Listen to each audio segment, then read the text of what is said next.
안녕하십니까? 2026학년도 대입을 준비하는 수험생 여러분, 현명한 입시 대책을 세울 수 있도록 돕기 위해 특히 내신 등급이 다소 아쉬운 학생들에게는 인서울 진학의 귀한 기회가 될 수 있는 약수령 수리논술, 지금부터 저와 함께 자세히 살펴보시겠습니다. 우선 약수령 논술이 무엇인지부터 명확히 짚고 넘어가겠습니다. 약수령 논술은 과거 전공적성 검사와 상당히 유사한 형태를 띠고 있으며 객관식 시험의 흐름을 이어받은 새로운 유형의 논술고사입니다. 기존의 인문 논술이나 일반 수리 논술과는 출제 유형, 문항 구성, 그리고 채점 기준까지 완전히 다르다는 점을 반드시 기억해야 합니다. 중요한 것은 이 전형이 내신 3등급 이하의 학생들에게도 수도권 주요 대학, 소위 말하는 인서울 대학 진학의 문을 활짝 열어줄 수 있는 전략적인 선택지가 될 수 있다는 점입니다. 그렇기에 지금 이 방송을 시청하는 모든 분께서는 이 약수령 논술의 가치를 깊이 있게 이해하시고 본인의 잠재력을 최대한 발휘할 수 있도록 적극적으로 활용할 방안을 모색하시길 당부드립니다. 단 한 번의 기회가 인생을 바꿀 수 있음을 잊지 마십시오.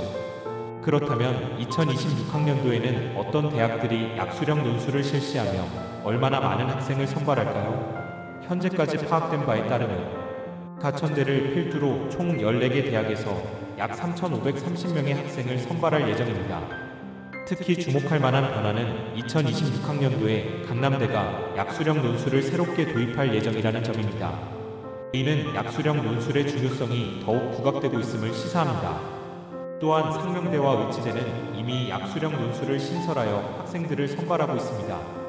이처럼 약수령 논술을 도입하는 대학들이 점차 늘어나고 있다는 점은 수험생 여러분에게 분명 희소식입니다.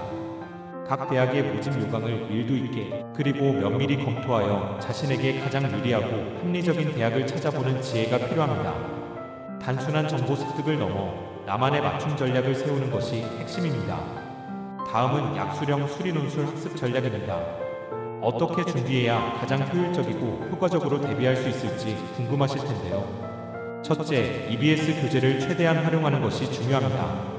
수능과 마찬가지로 EBS 수능 연계 교재인 특강과 완성 교재를 반복하여 학습함으로써 출제 경향을 익히고 문제 해결 능력을 향상시키는 것이 필수적입니다. 단순히 문제를 푸는 것을 넘어 문제의 의도를 파악하고 출제자의 시각에서 접근하는 연습이 중요합니다. 둘째, 개념을 확실히 다진 후 문제풀이에 돌입해야 합니다. 섣불리 문제부터 풀기보다는 기본 개념을 완벽하게 이해하고 이를 바탕으로 응용 문제를 해결하는 연습을 꾸준히 해야 합니다. 문제풀이 후에는 답안 해설을 꼼꼼히 분석하여 자신이 부족한 부분을 찾아 보완하는 것이 중요합니다. 셋째, 반복 학습을 통해 숙달하는 과정을 거쳐야 합니다. 특히 34등급의 중위권 학생들에게는 이 반복 학습이 매우 효과적입니다. 같은 유형의 문제를 여러 번 풀어보면서 문제 해결의 패턴을 익히고 실수를 줄여나가는 훈련을 해야 합니다. 이 과정에서 자신만의 풀이법을 정립하는 것도 도움이 될 것입니다. 넷째, 수능과 병행하여 학습할 수 있다는 것이 매우 유리합니다. 약수령 논술의 출제 범위는 수능과 거의 동일하기 때문에 수능 학습이 곧 약수령 논술 학습이 될 수 있습니다. 따라서 수능 준비를 소홀히 하지 않으면서 약수령 논술을 함께 대비하는 시너지 효과를 노리는 전략을 취해야 합니다. 두 마리 토끼를 동시에 잡는 현명한 선택입니다. 마지막으로 대학별 차이점을 고려한 학습이 필요합니다.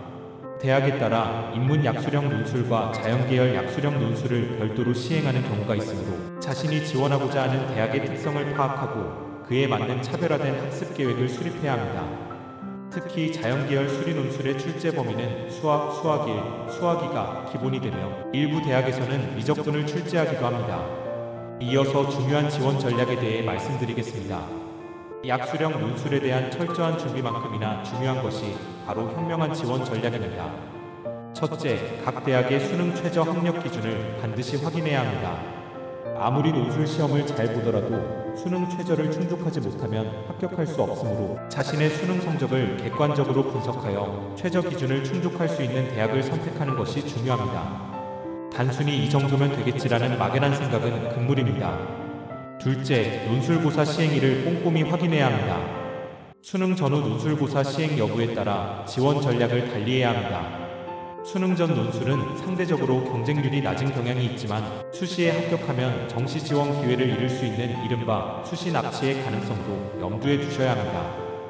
반면 수능 후 논술은 수능 결과에 따라 유연하게 대처할 수 있는 장점이 있습니다. 셋째, 자신의 강점을 정확히 파악해야 합니다. 국어, 수학, 과학 학습 정도와 논술고사 역량을 종합적으로 고려하여 자신에게 가장 유리한 대학을 선택해야 합니다. 무작정 남들이 좋다고 하는 대학을 따르기보다는 본인의 강점을 극대화할 수 있는 곳을 찾아야 합니다.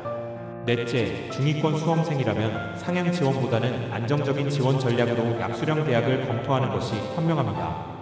무리한 상향 지원보다는 합격 가능성이 높은 대학에 집중하여 확실한 합격의 기회를 잡으시길 바랍니다.